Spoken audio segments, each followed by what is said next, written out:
Saya pernah ngomong di channel saya bahwa apa yang dilakukan Prabowo itu ada dua kalimat yang bisa dipilih gitu ya. Yang satu itu adalah the art of war atau the art of survival. Itu time will reveal. Jadi apa yang dilakukan Prabowo sekarang ini itu adalah ini kalimat saya ya. Bukan kalimat Prabowo Gerindra, bukan kalimat Prabowo, ini kalimat saya. Itu adalah the art of war atau the art of survival. Antara dua itu. Dan waktu yang akan membuktikan. And time will tell, time will reveal. Itu. Nanti kita lihat nanti di Pasca 2024. Kenapa saya dulu waktu di Dewa 19 itu, waktu musik ya, saya punya passion di musik. Saya punya confident untuk terjun ke dunia musik. Karena waktu itu ada yang namanya Ari Lasso, ada yang namanya Andra, gitaris saya, Erwin ya. Erwin yang baru meninggal. Yang baru meninggal main bass. Jadi tidak ada passion juga ada confident ya. Tidak hanya diri saya tapi juga teman-teman saya, grup saya, kelompok saya. Nah sekarang pun juga gitu Bang. Ada passion, ada confident, dan karena ada grup. Ada grup. Sekarang saya punya grup Fadlizon, Fahri Hamzah, Rocky Gerung itu saya anggap grup saya lah. Sekarang ada baru lagi Refli Harun.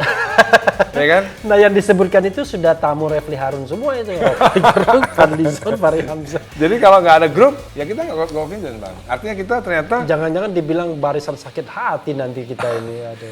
Enggak lah Bang. Insya Allah tidak ya. Gini yang perlu saya jelaskan kepada orang-orang ya, yang banyak yang belum tahu, terutama yang berenang di kolam itu. Saya itu kalau mau berkuasa Bang, dari dulu udah bisa sebenarnya gitu.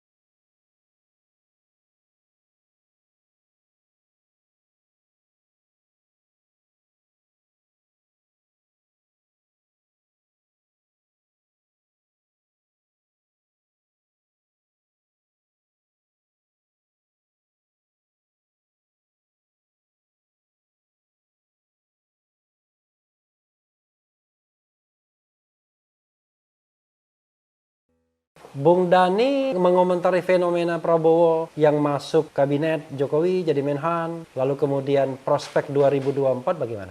Ya kalau menurut saya pernah ngomong di channel saya bahwa apa yang dilakukan Prabowo itu ada dua kalimat yang bisa dipilih gitu ya. Yang satu itu adalah the art of war atau the art of survival. Itu time will reveal. Jadi apa yang dilakukan Prabowo sekarang ini itu adalah ini kalimat saya ya. Bukan kalimat Prabowo Gerindra, bukan kalimat Prabowo, ini kalimat saya. Itu adalah the art of war atau the art of survival. Antara dua itu.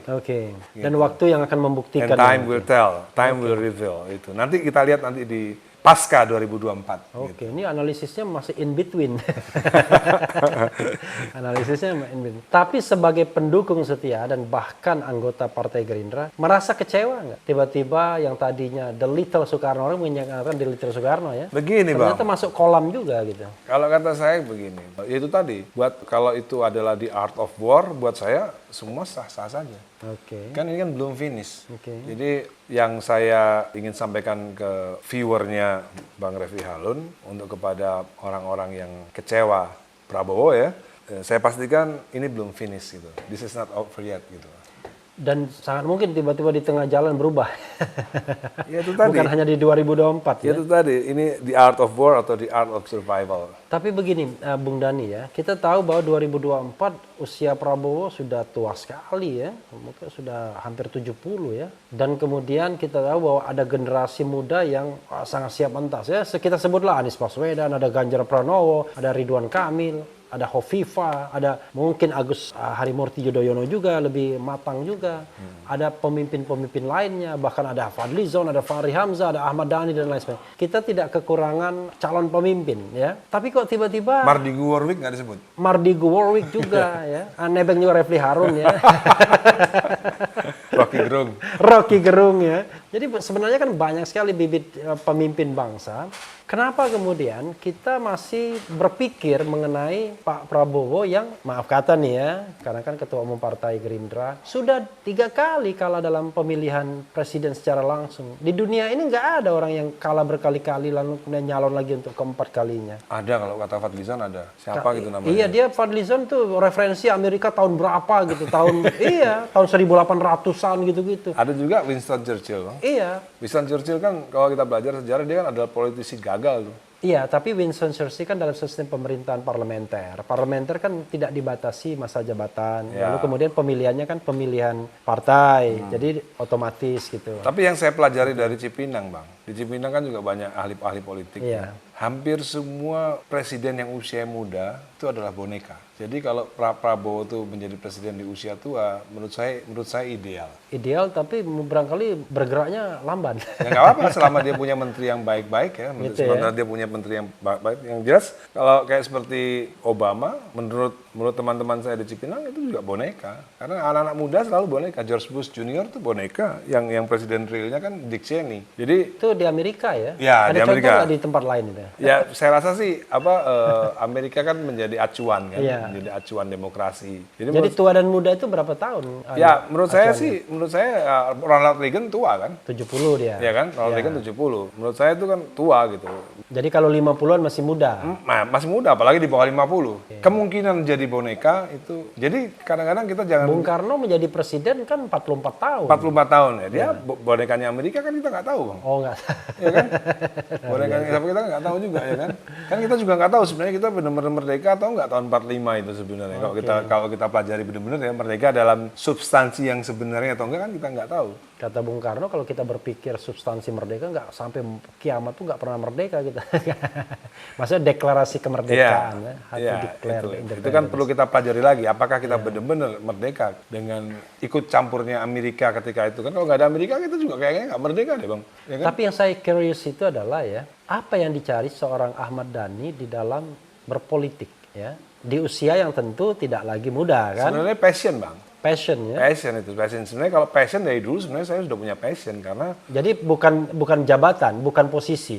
apapun gitu, apapun nggak usah harus menjabat juga kan. Kayak sekarang kan saya juga nggak menjabat apa-apa. Tapi kegiatan saya kan bisa dibilang kegiatan politik gitu kan, apapun itu kan. Yang saya maksud passion itu gini ya saya bangun tidur menghirup nafas yang dipikirin ya politik terus gitu. Bukan musik lagi ya. Ya, Musik hobi. musik sekarang jadi hobi. Ketika lulus SMA, passion saya musik. Makanya Tidak ada yang lain. gara-gara passion yang bersangkutan ini politik, beliau menghubungin saya. Kalau enggak, saya nggak akan pernah kenal dengan Ahmad Dhani. Karena passionnya Refli kan di bidang politik dan hukum. Begitu Bang, jadi gini, kenapa saya dulu waktu di Dewa 19 itu, waktu musik ya, saya punya passion di musik. Saya punya confident untuk terjun ke dunia musik. Oke. Karena waktu itu ada yang namanya Ari Lasso, ada yang namanya Andra, gitaris saya, Erwin ya. Erwin yang baru meninggal. Yang baru meninggal pemain bass. Jadi Iya. tidak ada passion juga ada confident ya, tidak hanya diri saya tapi juga teman-teman saya, grup saya, kelompok saya. Nah, sekarang pun juga gitu, Bang. Oke, ada passion, ada confident, dan karena ada grup. Ada grup. Sekarang saya punya grup Fadlizon, Fahri Hamzah, Rocky Gerung itu saya anggap grup saya lah. Sekarang ada baru lagi Refli Harun. Ya kan? Nah, yang disebutkan itu sudah tamu Refli Harun semua itu. Rocky Gerung, Fadlizon, Fahri Hamzah. Jadi kalau nggak ada grup, ya kita nggak confident, Bang. Artinya kita ternyata Jangan-jangan dibilang barisan sakit hati nanti kita ini. Aduh. nggak lah, Bang. Insya Allah tidak ya. Insya Allah Gini, yang tidak. perlu saya jelaskan kepada orang-orang ya, yang banyak yang belum tahu, terutama yang berenang di kolam itu, saya itu kalau mau berkuasa, Bang, dari dulu udah bisa sebenarnya gitu. Oh iya, kalau pemusik terkenal seperti Ahmad Dhani kan gampang sekali mengintervensi istana. Tahun 2013 saya udah diajak Taipan besar duduk bersama Surya Paloh untuk masuk ke dalam Nasdem. Kalau seandainya saya okein itu ya saya sekarang udah kaya raya, Bang. Minimal saya pengimpor gula. Sekarang belum kaya raya. Kalau datang ke rumahnya ini kaya raya juga. Minimal Ya, tapi minimal wajar udah ya. import gula, minimal udah import solar, Nah, minimal kalau itu memang nggak bisa kita lawan ya ya. kan? Nah, Iya. tapi itu kan tidak saya lakukan. Jadi memang itu tadi mungkin waktu tahun 2013 itu passion ada, tapi grupnya belum ada gitu loh. Saya nggak yakin dengan grup-grup itu gitu. Hampir semua partai besar udah ngelamar saya waktu itu. 2014 saya ditawarin sama Wiranto. Ya, sudah pastilah. Jadi biasanya partai itu akan menawari orang satu, orang populer biasanya. Iya. Benda, orang banyak duitnya dulu. Ya. Kedua orang populer. Ketiga baru orang cerdas. Keempat orang biasa. Ya. Jadi kalau orang populer dan banyak duitnya dan cerdas pula ya nomor satu dia pasti ya. Ya seperti sejarah kan mencatat, saya kan dekat banget dengan PKB kan. Ya. Kalau mau kekuasaan ya saya tinggal nempel Muhaimin aja pasti dapat kekuasaan lah. Iya. Ya kan? Tapi dengan Tahun 2015 saya PBNU. Resmi saya PBNU. Tapi dengan masuk ke politik ini tidak berusaha mempengaruhi teman ya.